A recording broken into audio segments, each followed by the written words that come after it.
Sexual assault का उन्होंने आरोप लगाया है, तो आप सेक्सुअल असॉल्ट पे पहले जवाब दीजिए। सेक्सुअल असॉल्ट पे दीजिए। यार थोड़ा पीछे हो जाओ। देखिए, जैसे मुझे पता चला कि लखनऊ में दिल्ली में पहलवानों ने फेडरेशन के को लेकर के अपनी समस्याओं को लेकर के धरना दिया है। आरोप क्या है ये मुझे नहीं पता था, लेकिन तब से तुरंत मैंने जो है फ्लाइट का टिकट लिया और फ्लाइट का टिकट लेकर के मैं तुरंत आ गया, क्योंकि हमारा रहना जरूरी है, इसलिए मैं आया। सबसे बड़ा जो आरोप दिनेश ने लगाया है, क्या सामने कोई है? मैं कहना चाहता हूं कि सामने कोई है कि जो कह दे कि फेडरेशन ने कभी किसी खिलाड़ी का शोषण किया हो? क्या सामने नहीं होना चाहिए कोई? सामने तो होना चाहिए, कोई तो होना चाहिए सामने। कि सांसद जी ने, ब्रजभूषण सिंह जी ने, फेडरेशन के जो अध्यक्ष हैं, उन्होंने फला खिलाड़ी का शोषण किया है, सामने होना चाहिए, नहीं होना चाहिए। ब्रजभूषण जी, लेकिन उनका ये साफ साफ कहना है ठीक कि है, आप फेडरेशन के अधिकारी के साथ तो 2 घंटा लगेगा तो 2 घंटा बैठूंगा। नहीं बिल्कुल, एक करके आराम से पूछ रहे हैं, कोई वो नहीं है। जी जी। ब्रजभूषण जी, लेकिन उनका ये भी कहना है कि जिस तरीके से यौन शोषण के आरोप न सिर्फ आप पर और फेडरेशन के अधिकारियों पे हैं, उनका ये कहना है कि फेडरेशन जो है वो कायदे और कानून से नहीं चल रही है, उसमें कई खामियां हैं स्पोर्ट्स कोड को लेकर, इसीलिए आपको इस्तीफा भी दे देना चाहिए, आपको पद से हटाया जाना चाहिए। एक सवाल रखिए कोई। जैसे हमने अभी चलते चलते पढ़ा कि चीफ कोच का भी नाम लिया गया है कि वो भी पसंदीदा खिलाड़ियों का शोषण करते हैं।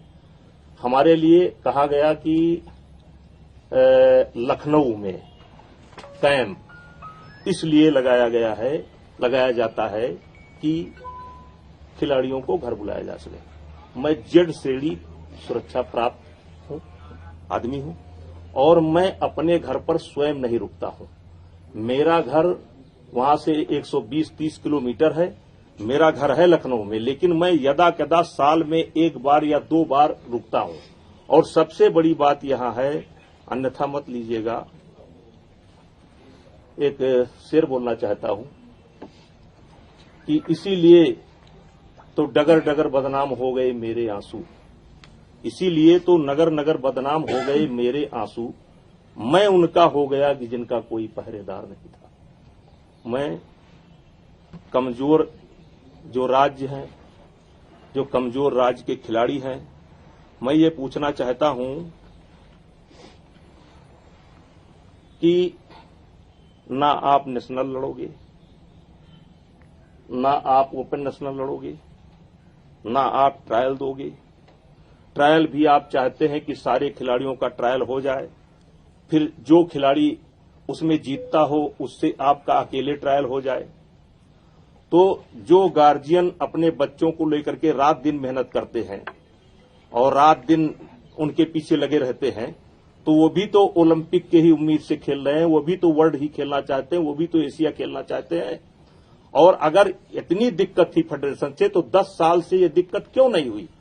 दिक्कत तब होती है जब फेडरेशन एक नियम बनाती है। फेडरेशन एक नियम बनाती है, दुनिया के कई देशों का हम लोगों ने अध्ययन किया, और अध्ययन करने के बाद एक नियम बना। पहले हमारे यदा कदा खिलाड़ी ओलंपिक के लिए क्वालिफाई करते थे, और ये कोटा व्यक्ति का नहीं होता है, देश का कोटा होता है। और पहले हमारे यहाँ की पॉलिसी थी कि जो खिलाड़ी सेलेक्ट होकर के आएगा वही खिलाड़ी ओलंपिक में जाएगा। इसी बात को लेकर के नरसिंह यादव और सुशील का एक प्रकरण आया था, लेकिन कोई ऐसा नियम नहीं था कि जिसको हम लोग ट्रायल करवा सकें, और इसलिए सुशील और नरसिंह का ट्रायल नहीं हो पाया, क्योंकि ऐसा नियम नहीं था। इस बार ओलंपिक के बाद हम लोगों ने महसूस किया, दुनिया के कई देशों का हम लोगों ने अध्ययन किया, और अध्ययन करने के बाद ये निकाला कि ओलंपिक में अगर कोई खिलाड़ी कोटा लेकर के आता है, तो पहले जो देश के खिलाड़ी हैं उनके बीच में एक ट्रायल होगा, फिर जो देश को जीतेगा उससे ओलंपिक के जो क्वालिफाई करके आए हैं उनके बीच में एक कुश्ती होगी। अगर ओलंपियन जिसने क्वालिफाई किया है, अगर हरा देगा तो उसका कोटा पक्का माना जाएगा। अगर बाई चांस वो खिलाड़ी हार जाए तो उसको 15-20 दिन के बाद एक मौका और मिलेगा। यानी कि नया खिलाड़ी अगर आएगा तो उसको 2 बार जिसने कोटा लिया है उसको हराना पड़ेगा। और जो खिलाड़ी सेलेक्ट होकर के आया है एक कुश्ती केवल जीत लेगा। तो एक निर्णय तो ये हुआ, फेडरेशन का तानाशाही वाला निर्णय एक ये हुआ कि अब फेडरेशन जो है, ये फेडरेशन तानाशाही की तरह काम कर रही है या आप नहीं, ये जो जैसे जो आरोप है कि तानाशाही के लिए काम कर रहे हैं, इसको लेकर के सारे कोचों से बीच में मीटिंग हुई और यहां तक कि इन खिलाड़ियों को भी बताया गया था कि फेडरेशन ऐसा विचार कर रही है। और हमारा वो फैसला नहीं है, हमारे जो है एग्जीक्यूटिव बाजी का फैसला है, जिसमें जो है इनका क्या नाम है, कोचों की सहमति है, अच्छे पहलवानों से भी राय ली गई है, इन पहलवानों से भी राय ली गई है और लेने के बाद एक फैसला किया गया कि दूसरा एक ये हो गया। दूसरा एक फैसला फिर हम लोगों ने लिया कार्य समिति में, जैसे देखिए कोई भी नेशनल कराता, एक नेशनल कराने में कम से कम 60 लाख 70 लाख रुपए लगते हैं और गवर्नमेंट का जो हमारा सपोर्ट है वो बहुत कम है, अलग से लोगों को व्यवस्था करनी पड़ती है। हर आदमी चाहता है कि हमारे गेम में ओलंपियन हैं या जो वर्ल्ड के मेडलिस्ट हैं वो आवें, जिससे आकर्षण बढ़े। अब ये जो खिलाड़ी हैं जो आज बैठे थे, ये आने के बाद ना तो एक नेशनल लड़े हैं और ना ये एक ओपन नेशनल, तब से आज तक ये एक कंपटीशन भी देश के अंदर नहीं लड़े हैं। देश के अंदर इन्होंने एक भी कंपटीशन नहीं लड़ा है और तब हम लोगों ने सहमति से ये फैसला किया, जिसमें गवर्नमेंट को भी विश्वास में लिया कि आपको कैंप में आना है तो आपको नेशनल लड़ना पड़ेगा। और फिर बात हुई कि कुछ खिलाड़ी हैं जैसे कि वो नहीं, चलो इस साल नहीं लड़ पाए, कुछ ने ये कहा कि हम जान नहीं पाए, हमको पता नहीं था कि फेडरेशन ने ये नियम बना दिए, जान नहीं पाए।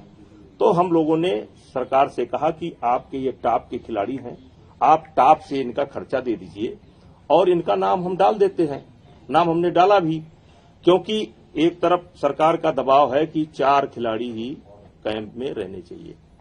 तो 4 खिलाड़ी जो नेशनल जीत करके आए हैं, ये बता रहे हैं कि बार बार हमको वजन तोड़ना पड़ता है, तो बार बार आपको वजन तोड़ना पड़ता है, तो जो खिलाड़ी जीत करके आए रहे हैं उनको भी तो वजन तोड़ना पड़ता है। वो भी तो ओलंपिक का सपना देख रहे हैं, वो भी तो वर्ल्ड का सपना देख रहे हैं। ये सारी शिकायत आपको इसी समय आकर के मिली। कोई फेडरेशन के पास कोई इनका लेटर हो, कोई पत्र हो, कोई कि मिले हो आकर के शिकायत किया हो। अभी बजरंग पूनिया 1 हफ्ता पहले आए थे, मिल करके गए कि हमको कोई दिक्कत नहीं है। अभी साक्षी मलिक मिल करके गई, कहीं हमको कोई दिक्कत नहीं है। साक्षी मलिक ने कहा कि हमको ट्रायल में परमिशन दे दीजिएगा, हमने कहा ट्रायल में परमिशन दे दिया जाएगा। तो मैं देश सुन रहा है इस समय मुझे गौर से, तो मैं कहना चाहता हूं कि अब जैसे एक आरोप ये भी है कि पहले हरियाणा की 2 टीम लड़ती थी, अब हरियाणा की 1 टीम लड़ती है। तो देखिए हरियाणा की 2 टीम लड़ती थी, ये सत्य है, और 2 टीम हरियाणा की नहीं लड़ती थी, 2 टीम लड़ती थी। जो फर्स्ट स्थान प्राप्त करती थी उसकी भी 2 टीम लड़ती थी, जो सेकंड आती थी उसकी भी 2 टीम लड़ती थी, जो तीसरे स्थान पर रहते थे उनकी भी 2 टीम लड़ती थी। हम लोगों ने महसूस किया इससे नागालैंड है, मिजोरम है, आसाम है, बंगाल है, जो कमजोर राज्य हैं उनके खिलाड़ियों को मेडल नहीं आ रहा है। बिहार है, झारखंड है, झारखंड को तो आ जाता है, कमजोर राज्य है। तो वो इतने दिन से गेम कर रहे हैं तो उनका भी तो मेडल आना चाहिए। इसलिए जनरल बॉडी की बैठक हुई, सबसे राय ली गई और तय किया गया कि अब कोई किसी प्रदेश की 2 टीम नहीं होगी, 1 टीम होगी। अब यहां पर सवाल उठता है कि हरियाणा की भी 1 टीम और मणिपुर की भी 1 टीम। तो हरियाणा हमारे लिए गौरव का विषय है, विशेष करके खेल में। आज देश को जो सम्मान मिल रहा है वो हरियाणा की वजह से मिल रहा है, तो हरियाणा का नुकसान ना हो। अगर हम 1 खिलाड़ी ही हरियाणा का लड़ाएंगे तो इसका मतलब कि हमने हरियाणा के साथ पक्षपात किया, क्योंकि दूसरा लड़ ही नहीं पाएगा। तो उसके लिए हमने ओपन नेशनल की व्यवस्था की कि अब कितना ही खिलाड़ी जाकर के लड़ सकता है। और मैं आपको बता देना चाहता हूं कि फर्स्ट नेशनल जब मैंने कराया तो 61% मेडल केवल हरियाणा के गए हैं। 61% मेडल, 39% में पूरा देश है, 61% में। तो ये हरियाणा का भी नुकसान नहीं हुआ। अब उनके खिलाड़ी आ गए, उनको भी हम कैंप में लेते हैं, उनको भी हम ट्रायल का मौका देते हैं। दूसरा, इन लोगों का आरोप है कि मनमानी करते हैं। हम कोई मनमानी नहीं करते हैं, हमारा दरवाजा खुला रहता है, हम सबसे बात करते हैं, इनसे भी बात करते हैं। ये भी एक हफ्ता पहले बात करके गए हैं, यही बात करके गए हैं। साक्षी मलिक बात करके गई है। विनेश फोगाट जो मेरे ऊपर आरोप लगा रही हैं, भाई साहब, कॉमनवेल्थ की ट्रायल हो रही थी और ऐसी स्थिति थी, उस कैसेट को उठा करके देख लीजिए। मैंने उस लड़की से जाकर के बोला, बेटा देखो, मैं देख रहा हूं कि तुम्हारा पॉइंट है, लेकिन अगर तुम बड़े खिलाड़ी हो, तुम थोड़े दिन सब्र कर लो, नहीं तो ये मेरे ऊपर आरोप लगा देगी कि मैंने जानबूझ करके हरवा दिया। एक पॉइंट से जीत करके कॉमनवेल्थ गई है। तो क्या वो जो लड़के, नए लड़के, जो चाहे वो किसी प्रांत के हों, चाहे हरियाणा के ही हों, जो गार्जियन इस दिन से किनको खिला रहे हैं, पिला रहे हैं, उनको तैयारी करा रहे हैं, क्या उनको सबको रोक दिया जाए? केवल आपको मौका दिया जाए? तो मतलब आपका कहना है आरोप झूठे हैं? आपका कहना मौका नहीं दिया जा रहा है, मौका नहीं दिया जा रहा है, इसीलिए ये झूठे आरोप लगाए गए। उन्होंने ये भी कहा है कि हमारी जान को खतरा है, यदि हमें कुछ हो गया तो आप जिम्मेदार होंगे। कि फेडरेशन की तरफ से जब वो पीएम मोदी से मिलकर आई थी तो आप नाखुश थे और फेडरेशन के कुछ लोगों ने उनको फोन करके जान से मारने की धमकियां दी। आपका नाम नहीं, हमने पूछा भी, आपने दिया, उन्होंने बोला नहीं, लेकिन फेडरेशन की तरफ से आया है उनके पास। देखिए, फेडरेशन में 2-3 लोग काम करते हैं। एक विनोद तोमर जो भारत सरकार के आदमी है, ठीक है, 1-2 उनके सहायक, और मैं आता जाता रहता हूं। तो जिस समय फेडरेशन के लोगों ने या किसी ने उनको धमकी दी तो मुझसे कह सकती थी, खेल मंत्री से कह सकती थी, पीएम मोदी से कह सकती थी, पुलिस को कंप्लेंट कर सकती थी। उस समय कोई वो नहीं किया। और आज जब ये सारी चीजें निकल करके आई हैं, मैं चाहता हूं कि अभी आपका सवाल एक एक करके जो पूछना हो, जो आरोप लगा, एक करके। आपका कहना है सारे आरोप झूठे हैं? आपका कहना क्या सीधा है? सवाल है, जो ट्रायल्स आप बोल रहे हैं, सिलेक्शन नहीं हो पाया, क्या उसी वजह से ये आरोप लगा रहे हैं सेक्सुअल हरासमेंट का नेशनल कैंप में? क्या ये आप निराधार मानते हैं? सारे सेक्सुअल हरासमेंट हुआ या नहीं हुआ? हाँ, कतई नहीं हुआ, कतई नहीं हुआ। एक भी सामना कर दे तो मैं। दूसरा सवाल ये है कि यदि नहीं हुआ है तो अब आप क्या करेंगे? आपका क्या कहना है उन लोगों को? क्योंकि उन लोगों आप उनको बुलाएंगे मिलने के लिए? आप उन लोगों को मिलने के लिए बुलाएंगे या आप देखिए, कोर्ट में जाएंगे? आप देखिए ऐसा है, पहले एक सुनिए, वो खिलाड़ी है, हम अध्यक्ष हैं। सामने सामने वो खिलाड़ी है, हम अध्यक्ष हैं जी। हम उनसे मिलने के लिए ही आए थे। जैसे मुझे पता चला कि ऐसा ऐसा हुआ है, मैं बाराबंकी में एक कार्यक्रम में था और मुझको वापस से फोन गया कि कुछ खिलाड़ी, पहले इतना नहीं पता था कि कुछ खिलाड़ी जो है ट्वीट किए हैं, फिर पता लगा कि धरने पर बैठे हैं। मैं बाराबंकी से मैंने फोन किया कि कोई फ्लाइट है, और मैंने विनोद तोमर जी को भेजा कि जा करके हमारी उन लोगों से बात करा दो, किसी से बात करा दो, बजरंग पूनिया से बात करा दो, बजरंग ही लीड कर रहा था, मैंने कहा बजरंग से बात करा दो। वो बात नहीं किया। फिर मैसेज भी करवाया, मैंने मैसेज भी करवाया कि मैं बात करना चाहता हूं, वो लोग बात नहीं किए। तो हमने कहा चलो भाई, इस समय बात इसलिए नहीं कर पा रहे होंगे कि धरने बैठ गए हैं। अब जब धरने पर बैठ गए हैं तो हो सकता है कुछ लोग कहें ना बात करो, तो इसलिए नहीं कर पा रहे हैं। तो इसीलिए मैंने तुरंत, और उसके बाद आप लोग भी पहुंच गए, तो मैंने तुरंत आनन फानन में, मेरा कल का कार्यक्रम अलग लगा हुआ था, आनन फानन में, अभी परसों 20 तारीख से ओपन नेशनल भी है, मैं आनन फानन में फ्लाइट लिया और आपके सामने बैठा हूं। रहा सवाल, यौन शोषण नहीं हुआ, कोई यौन शोषण जैसा नहीं हुआ, क्यों लगाएगा? नहीं हुआ, नहीं हुआ, वो कह रहे थे मोदी जी को बताएं, बार नहीं हुआ। और सर 1 या 2 नहीं, कई रेसलर नहीं हुआ, नहीं हुआ। एक भी रेसलर खड़ा कर दो, एक भी रेसलर खड़ा कर दो। आपको क्या वजह लगती है? आरोप लगा रहे हैं, क्या वजह लगती क्या देना क्यों चाहिए? लगाया? लगाए गए हैं आपको? क्यों क्या इसमें वजह है? आपकी तरफ से क्या वजह है? देखिए, अभी नेशनल गेम के समय हरियाणा में एक रेसलिंग फेडरेशन बनी थी। उस रेसलिंग फेडरेशन में हमारे कुछ पुराने खिलाड़ी भी थे। उस रेसलिंग फेडरेशन का एक आदमी आज धरने पर भी बैठा था, जो इसको लीड कर रहा था। नाम बताइए। नाम तो बताया सर, जब आपका नाम सब सामने सामने तीरथ राणा। आपकी नाम लीजिए। तीरथ राणा, ठीक है। बैठा था। तीरथ राणा यहां पर बैठा था। और ये लोग नेशनल टीम, और वो जो टीम बनी थी वो संदीप सिंह जी के नेतृत्व में बनी थी। और उन्होंने ट्रायल भी कराए थे अपने कि हमारी टीम सेलेक्ट होगी, लेकिन गवर्नमेंट ने WFI की टीम जो थी उसको उन्होंने मान्यता दिया।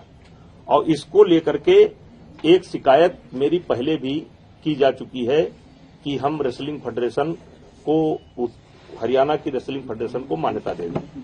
तो हमने कहा कि भाई हरियाणा की रेसलिंग फेडरेशन जो उन्होंने बनाया है और जो वो चाहते हैं कि मेरी टीम सेलेक्ट हो, तो उनको देश की रेसलिंग फेडरेशन बनाना चाहिए, हरियाणा की रेसलिंग फेडरेशन नहीं बनाना चाहिए। हरियाणा की रेसलिंग फेडरेशन नहीं बना, अंतोगत्ता सरकार ने रेसलिंग फेडरेशन जो टीम सेलेक्ट करती है उसको उन्होंने मान्यता दी। एक बड़ा कारण तो ये है।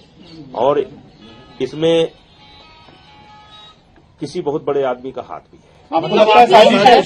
आपको लगता है साजिश है? हाँ, बहुत बड़ी साजिश है। कौन लोग हैं साजिश के पीछे? कोई उद्योगपति है। सर, कौन है वो बड़ा आदमी? कोई उद्योगपति है। आपको लगता है रेसलर झूठ बोल रहे हैं? ये आप रेसलर झूठ बोल रहे हैं? आप कह रहे हैं रेसलर झूठ बोल रहे हैं? सर, सवाल ये है, क्या आपकी जो रेसलिंग फेडरेशन की जो प्रीमियम लीग होती थी, ये उससे जुड़ा हुआ मैटर है? उससे जुड़े हुए देखिए, हाथ तो है। यही खिलाड़ी जो कल तक हमारी तारीफ करते नहीं थकते थे, आप किसी खिलाड़ी से पूछ लो, हरियाणा के गांव में जाकर के पूछ लो, खिलाड़ियों के माता पिता से पूछ लो। मैं माता पिता, उनके बुजुर्ग जो जाते हैं उनको अलग से मैं सम्मान करता था। देश के लोगों को बताता था कि ये देखो दादी माँ आई हैं, ये अपनी बच्ची को लेकर के आई हैं। परसों तक तो ये करता था, अब आज इतना बड़ा कौन है सर? ये तो बता दीजिए ना। कौन हो सकता है? उद्योगपति है कोई एक उद्योगपति। सवाल आपसे मेरे साथ ये है, एक मिनट। उन्होंने ये भी कहा था कि आप खिलाड़ियों के साथ, कोचेस के साथ बदतमीजी से सलूक करते हैं। आपका एक जो वीडियो वायरल हुआ था उसका उन्होंने संज्ञान दिया। उन्होंने एक और बोला है कि जो रांची में जो इवेंट हुआ था उसमें भी आपने बदतमीजी की थी किसी हरियाणा के, और आपने बदसलूकी की थी, गालियां दी थी। इसमें ऐड करना चाहूंगी, टोक्यो ओलंपिक्स के बाद भी विनेश के साथ आपका जो बर्ताव था वो बहुत ही खराब था। हाँ। आपने उनके ड्रेस को लेकर तक कमेंट किया था, वो क्या मामला था टोक्यो ओलंपिक्स के बाद? टोक्यो ओलंपिक में, अध्यक्ष जी पहले मेरा सवाल का जवाब दे दीजिए। इनका दे दें, आपका तो घर के दे देंगे आप। टोक्यो ओलंपिक में दीपक की कुश्ती चल रही थी, बात यहां से शुरू होती है। और दीपक का जो कोच था वो रसिया का रहने वाला था, और जो रेफरी था वो भी रसिया का रहने वाला था। और रेफरी को ये लगा, दीपक के कोच को ये लगा कि इसने जानबूझ करके दीपक को हरवा दिया है। तो दीपक के कोच ने जाकर के उस रेफरी की बैनू के अंदर पिटाई कर दी। जब पिटाई कर दी तो हम लोगों को एक नोटिस आया। वहां की जो अनुशासन समिति है, डिसिप्लिनरी कमेटी, उसने एक नोटिस दिया कि क्यों ना इंडिया को बैन कर दिया जाए। पूरे ओलंपिक में उस समय आईओ के प्रेसिडेंट थे बत्रा जी, परेशान हो गए, सब लोग परेशान हो गए। फिर दूसरे दिन हमारी पेशी हुई। उसमें मैं धन्यवाद करना चाहता हूं कि जो WFI के प्रेसिडेंट हैं उन्होंने, UWW के जो प्रेसिडेंट हैं उन्होंने हमारा फेवर किया। उन्होंने सवाल किया हमसे कि आपके रेफरी ने एक रेफरी को पीटा, तो क्यों ना आपकी टीम को बैन कर दिया जाए। हमने कहा कि वो रेफरी मेरा नहीं था, वो रसिया का है, कोच मेरा नहीं था, रसिया का है, उसको मैंने हायर कर रखा था। और पहलवान के निवेदन पर हमने उसको उसकी कुश्ती पर दे दिया था। तो उन्होंने दूसरा सवाल किया कि आपने उसके खिलाफ क्या कार्रवाई की। हमने कहा उसको सस्पेंड भी कर दिया, टर्मिनेट भी कर दिया, और ये भी कर दिया कि उस रेफरी को हम कभी नहीं बुलाएंगे। और इस पर UWW के प्रेसिडेंट ने हमारा सपोर्ट किया, हमारे खिलाड़ियों का सपोर्ट किया, हमारे देश का सपोर्ट किया। कहा कि इनके खिलाड़ी बड़े अनुशासित हैं, इनके कोच बड़े अनुशासित हैं, ऐसी दिक्कत नहीं आई है, ये उनका नहीं है। फिर दूसरा सवाल तुरंत आ गया कि विनेश फोगाट ओलंपिक की जो ड्रेस है उसको पहन करके नहीं लड़ी, इस पर आपने क्या कार्रवाई किया? और फिर उन्होंने ये भी कहा कि आप पैसे के पीछे भगते हैं। मिस्टर तोमर को बुला लीजिए, पैसे के पीछे भगते हैं, पैसे के लिए आपने कंपनी का कस्टूम पहना, लेकिन अपने खिलाड़ी को आप जो है ओलंपिक का कस्टूम नहीं पहना सके, तो आप उसके खिलाफ क्या कार्रवाई कर रहे हो? हमने कहा आप जो बताइए वो कार्रवाई करते हैं। तो उन्होंने कहा कि हमने कहा कि हमने बोला कि हमने इसको नोटिस दे दिया है, और तब जाकर के हमारी जो है टीम बची। और जब हम यहां पर आए, थोड़ी गलती मुझसे हो गई, चूंकि मैं वचन दे चुका था उसको, मैं वचन दे चुका था कि मैं नोटिस दे चुका हूं, और इसलिए मेरी मजबूरी थी कि मैंने नोटिस दिया। मेरी मजबूरी थी क्योंकि मुझे पूरे टीम को बचाना था, 2 मेडल ओलंपिक के आए थे उसको बचाना था। और विनेश फोगाट से मैं पूछना चाहता हूं कि ओलंपिक का जब एक ड्रेस होता है जो मान्यता प्राप्त होता है, तो क्या मजबूरी थी कि आप एक कंपनी का कस्टूम पहन करके लड़ी? मिसबिहेव किया था आपने क्या जब वो मिलने आई थी आपसे? हमने उसको इतना सपोर्ट किया है, उसको इतना सपोर्ट किया है कि हारने के बाद भी मैंने उसको सपोर्ट किया है, उससे खोज करके जाकर के मिला। उन्होंने ये कहा है कि वो कॉस्ट्यूम खराब था, इसलिए मैं फोर्स थी वो पहनने की। और उन्होंने ये भी कहा कि आपने उनको बोला खोटा सिक्का। हाँ, और बहुत बहस भी हुई। नहीं, कुश्ती हारने के बाद वो मुझसे मिली थी, मैंने उसके सर पर हाथ रखा, चलो बेटा कोई बात नहीं है, परेशान होने की जरूरत नहीं है। बजरंग पूनिया की जब कुश्ती थी तब मैंने बजरंग पूनिया को बकअप किया। मेरा दुर्भाग्य है या सौभाग्य है कि हर खिलाड़ी को मैं पर्सनली मिलकर के बकअप जरूर करता हूं, कुश्ती के पहले भी और कुश्ती के बाद भी। और विनेश फोगाट को मैंने जब कुश्ती हार गई थी तो स्पेशली जाकर के मिला था और उससे मैंने कहा था कि चलो परेशान होने की कोई बात नहीं, नसीब में नहीं। इसी विनेश फोगाट को जब वहां उस ओलंपिक में वहां जिसमें इसका चोट लगी थी रियो ओलंपिक में, ये रो रही थी और इससे ज्यादा मैं रो रहा था। दुर्भाग्य है मेरा। अब जो आरोप आप उनको मनाने जाएंगे, सीधी जो आरोप लगा दिए गए हैं धरना प्रदर्शन आप उन्हें मनाने जाएंगे, आगे उनके पास जाएंगे, क्योंकि वो साफ तौर पर अभी भी बोल रहे हैं आपके जितने भी जवाब हैं वो निराधार हैं। वो कह रहे हैं कि हम बड़े नेताओं के पास जाएंगे, हम प्रधानमंत्री के पास जाएंगे, हम गृह मंत्री जी के पास जाएंगे, हम शिकायत करेंगे। तो अब आपकी तरफ से क्या कुछ होने वाला, अब आप क्या करोगे? देखिए, मैं तो बैठा हूं यहां पर आकर के, अभी आप लोगों का सवाल का जवाब मैं आधा घंटा 1 घंटा जब तक आप लोग बैठे हैं तब तक मैं देता रहूंगा, और मौका देंगे तो पानी पी लूंगा। और हम क्यों माने कि आप सच बोल रहे हैं वो झूठ बोल रहे हैं? सर उसके बाद जाएंगे आप मिलने के लिए, वो सब तो क्योंकि कह रहे कि आप जाएंगे उनके पास या उनको बुलाएंगे? आप बातचीत आप करने क्या के लिए चाहते तैयार हैं? हैं? आप क्या चाहते हैं? खिलाड़ी अगर धरना प्रदर्शन कर रहे हैं, आप क्या चाहते हैं? आप बताइए क्या होना आप चाहिए? अध्यक्ष हैं, आप क्या चाहते हैं? बात करेंगे। वो मेरे खिलाड़ी है, मैं उनसे बात करूंगा। उनके यार नेताजी, आपको क्या लगता है कि विनेश ने जो आप पे इतने संगीन आरोप लगाए हैं, और उन्होंने ये तक कहा कि कई बार ऐसा भी हुआ है कि आपके जैसे सुसाइड थॉट्स भी आए हैं और सुसाइड करने तक की भी नौबत उनकी आ गई कि वो ऐसा वो कह रही इतना प्रताड़ित वो अपने बारे में कह रहे हैं ना। आपको क्या लगता है?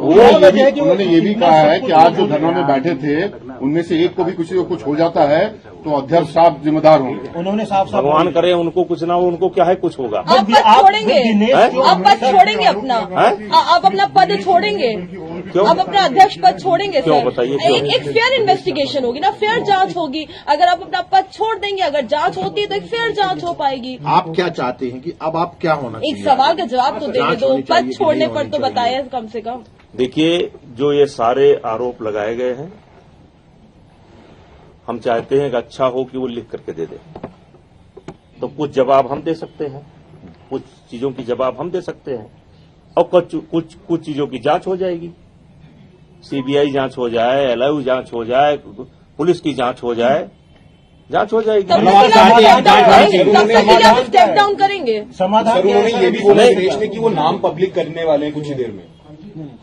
कि किन्होंने उनके साथ ये चीज की है? 20 लड़कियां हैं सर, अकेली विनेश नहीं है, 20 लड़कियां हैं जिनके साथ सेक्सुअल असॉल्ट की बात कही गई है। चीफ कोच को भी लगाया गया है आरोप। बिल्कुल, चीफ कोच है, आपका नाम है कि 20 लड़कियों के साथ हुआ है, वो कह रही है। स्पॉन्सरशिप को लेकर भी सवाल खड़ा किया। हाँ बोलिए बोलिए।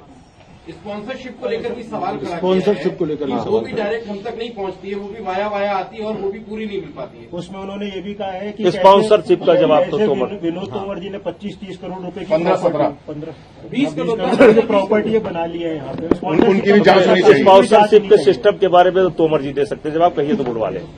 स्पॉन्सरशिप का पैसा कहाँ खर्च होता है कहिए तो बुलवा ले। नहीं, आप ये बता दीजिए कि इसका समाधान अंत में क्या निकलेगा? आप उन्हें मनाने जाएंगे या क्या होगा? सीधा अरे भाई पहले आपका सवाल जवाब, सही कह रहे हैं। मैं पहले आपका सवाल जवाब सबका पूरा हो जाए, फिर मुझको भी बैठकर सोचने का मौका दीजिए। वो मानने को तैयार होंगे तो हम मनाने के लिए जाएंगे, अगर मानने को तैयार होंगे तो हम मनाने के लिए क्यों नहीं जाएंगे? तो जाएंगे तभी तो मानेंगे। जब जाएंगे तभी नहीं, तो तो हमको तो आप जाएंगे सोचने अभी। दीजिए, हमको तो आप सोचने दीजिए, हमको भी तो सोचने दीजिए। देखिए, मनाने और मानने की बात तब थी जब ये सेक्सुअल हरासमेंट का आरोप न लगता। ये बहुत बड़ा आरोप है और ये छोटा आरोप नहीं, मेरे लिए या सबके लिए, किसी के ऊपर भी लगे जो बहुत बड़ा आरोप है। सर क्या अब आप एक्शन करना चाहते हैं? यहाँ जो 4 लड़कियां 5 बैठी उसमें से भी एक है जिसके साथ सेक्सुअल हरेसमेंट हुआ है। यहाँ जो बैठी है धरने पर लड़कियां, उसमें भी जो ऐसी है जिसके साथ सेक्सुअल हरेसमेंट हुआ है। सर क्या आप इंडिपेंडेंट कमीशन बनाएंगे इसकी जांच करने के लिए?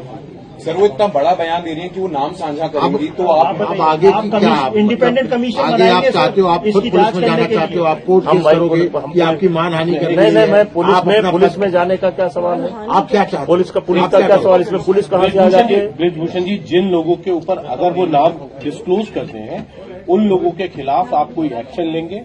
कोई आपकी जो फेडरेशन है हम कौन एक्शन लेंगे? आज तो हम कटघरे में हैं, हम क्या एक्शन ले सकते हैं? हम तो कटघरे में हैं। आप कह रहे हैं आप हर तरीके की जांच के लिए तैयार हैं? हम कहाँ कह रहे हैं आपसे कोई झूठ बोल रहे हैं? हम सर आप इंडिपेंडेंट कमीशन बनाएंगे जिससे जांच हो सके? वो जरा पानी चाहिए, पानी। सेक्सुअल हरेसमेंट के जो चार्जेस आप लगे, इंडिपेंडेंट ये कोई इतना छोटा मामला है कि ये सब दब जाएगा? क्यों नहीं जांच होगी? हम नहीं कराएंगे, सरकार आप हर तरीके की इन्वेस्टिगेशन बिल्कुल तैयार सर, उद्योगपति का नाम क्यों नहीं लेते हैं सर, जिसके बारे में आप इल्जाम लगा रहे हैं? देखिए, ये खिलाड़ी, आप कह रहे हैं कि ये बहकावे में कर रहे हैं? ये सब नहीं, समझदार है, बहकावे में नहीं है। ये मेरा दुर्भाग्य है। 3 नेशनल होता था, आज 23 कंपटीशन होते हैं, ये मेरा दुर्भाग्य है। 5 रुपए का अकाउंट नहीं होता था फेडरेशन का और करोड़ों रुपए बढ़ता है, ये मेरा दुर्भाग्य है। लेकिन अब जो आरोप मेरे ऊपर लगे हैं, ये कोई इतने छोटे आरोप नहीं है कि मैं कह दूं जांच नहीं होगी तो जांच नहीं होगी। ये जांच होगी, कौन करेगा अभी आने वाला समय बताएगा। मॉरल हाई ग्राउंड देते हुए आपके अध्यक्ष तो बने रहेंगे? आपने साफ तौर पर यह भी कहा अभी प्रेस कॉन्फ्रेंस में कि एक उद्योगपति है इनके पीछे और कहीं ना कहीं पैसे का पूरा फैक्टर भी आ सकता है। देखिए, मैंने एक प्रकरण बताया, देखिए है तो कोई कौन है सर? अरे अब सब आपको बता दें तो नहीं सर, आज पूरे देश को बताइए सर, पूरे देश को बताइए। आप ये बताइए, उन लोगों ने आरोप लगाया आप पे पूरे देश के सामने, और पूरे देश के सामने आपको ये बताना चाहिए कि वो लोग कौन हैं जो आपके खिलाफ इस तरीके की साजिश रचे। बताइए ना सर। नहीं, जो उन्होंने आरोप लगाए उसके जवाब मैंने दे दिए। आपका कोई और बात हो तो आप पूरा देश गुस्से में है। आप कोई गुस्सा में नहीं है, कोई गुस्सा में नहीं है, कोई गुस्सा में नहीं है। सुनिए, देश गुस्सा में नहीं है। हेलो, आप जैसी बातें उठ रही हैं। हेलो, ये लोग जो बैठे हैं इनकी परसेंट संख्या 3% है। 97% लोग विभूषण सिंह के साथ हैं, 97% विभूषण सिंह के साथ हैं। आप वोटिंग करा लीजिए, किसी उस पर वोटिंग करा लीजिए, लड़कियों की वोटिंग करा लीजिए, लड़कों की वोटिंग करा लीजिए, आप करा लीजिए, आपको 97% मेरे साथ है। आप सर जब तक जांच खत्म नहीं होती, क्या मॉरल हाई ग्राउंड देते हुए आप अपने पद, जब तक जांच खत्म नहीं होती आप हाई ग्राउंड देते हुए अपने अध्यक्ष पद से बने रहेंगे या देंगे? जब तक की जांच कंप्लीट विड्रॉ करेंगे? देखिए, हम आरोप लगाए हैं तो हमको भी सोचने में मौका देंगे कि